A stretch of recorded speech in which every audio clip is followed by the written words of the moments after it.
lahat. So, ready po ba kayo? So, kahit umiiyak po kayo dyan, kayo rin po yung magsasalita ng letter po. Okay po ba? Gets po? Okay po. So, ready tayo?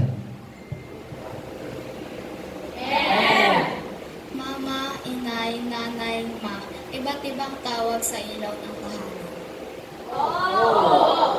Oras mong lahat ay binigay sa iyong pamilya. Tungkulin hindi mapapantayan ni matutularan. Halagang ibinibigay para sa ikatataguyod ng bawat isa. Ehemplo ka sa iyong mga anak. Panas mong hirap noong umpisa hanggang wakas. Salamat na mula sa amin o sa akin hindi sasapat.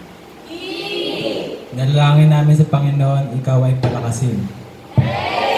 Araw ay patuloy na pagpalain. Yaong